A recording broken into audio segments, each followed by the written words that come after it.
My wife and I were finishing up some renovations and still had some painting to do, resulting in a strong and suffocating paint odor in the house. So we decided to spend the night at my wife's parents' house, conveniently located just a 5-minute walk from our own home. Unfortunately, my relationship with my mother-in-law, especially my stepfather who was addicted to alcohol, was not very friendly.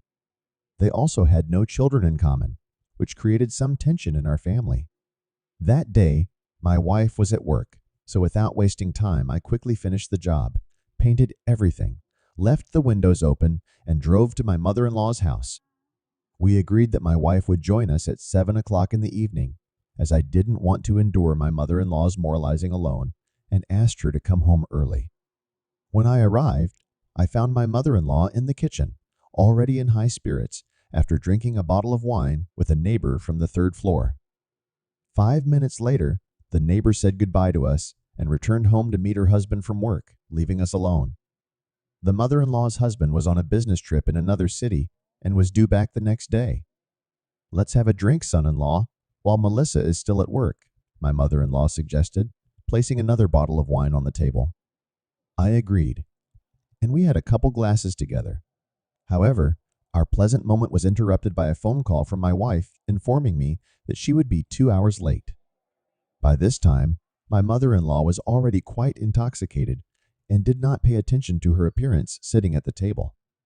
Her robe, open at the chest, had parted to the sides, revealing her lush breasts as she bent over the table.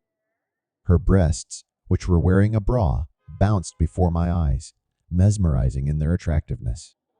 Both my wife and mother-in-law had similar figures, slender, but with huge breasts. It was an unforgettable sight. My mother-in-law, who was 44, and my wife, who was 23, shared this remarkable trait. As I candidly assessed my mother-in-law's appearance, my imagination ran wild, picturing her without clothes. What secrets did she keep within the walls of her bedroom? At that moment, my mother-in-law walked over to the sink and reached upstairs to retrieve some cups from the cabinet. Suddenly, the partition gave way, and the dishes were on the verge of falling. "Edward, help! Quick!" my mother-in-law shouted. I rushed to her aid, clinging to her tightly because there was no other way to prevent the impending disaster. Her robe was nearly unbuttoned, her breasts almost falling out of the robe, and I stared at her. It was an instinctive reaction that was impossible to resist. Without noticing my gaze, my mother-in-law continued washing the dishes, bouncing on her toes. "And you, Aunt Sarah, my dear, you look as stunning as ever," I whispered in her ear. She looked embarrassed, not knowing what to reply. My mother-in-law's breath caught, but she didn't make a single movement. The mother-in-law looked worried, and I took the opportunity. I laid her on the bed, and she lay with her eyes closed, breathing harder and harder. I was sorely tempted to do it from behind, but just as the thought crossed my mind, the doorbell rang, which made my mother-in-law flinch and open her eyes in confusion. "Tie your robe and open the door. Then go to the kitchen to prepare dinner while I quickly tidy up," I instructed my mother-in-law, pulling away from her. She hurriedly dressed and hurried to the door. I quickly got dressed, tidied up the bed, and discreetly put my mother-in-law's panties under the pillow. While my wife took the elevator upstairs, I had time to finish everything.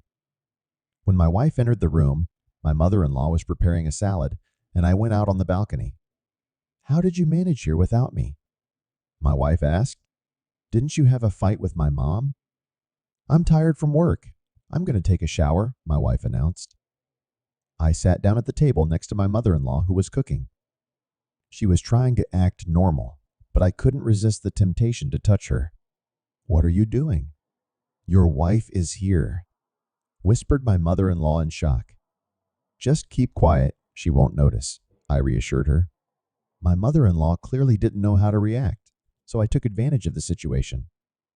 However, when my wife got out of the shower, we all sat down to dinner, and the 3 of us drank a bottle of wine. Later that evening, I tried to achieve intimacy with my wife, but she refused, citing fatigue.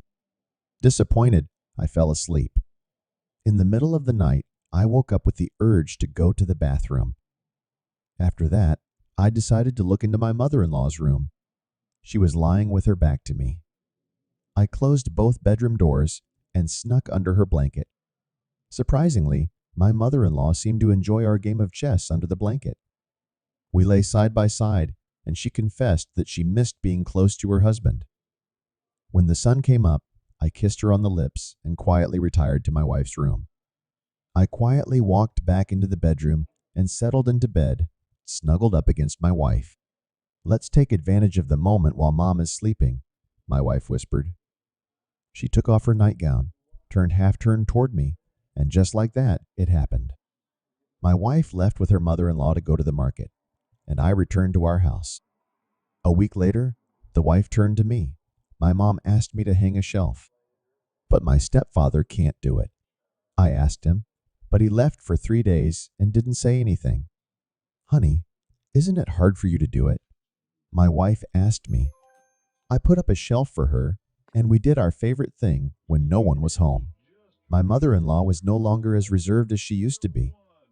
In this way, I served mother and daughter by becoming a model son-in-law, and my mother-in-law was proud of me. And 9 months after that unforgettable night, only a few days apart, we brought our wives home from the maternity hospital. They gave birth to boys, strikingly similar to each other, because they are relatives. The father-in-law is proud of his heir. Everyone is happy, and only my mother-in-law and I keep our secret. 2 beautiful boys, doing well now. They are now 3 years old.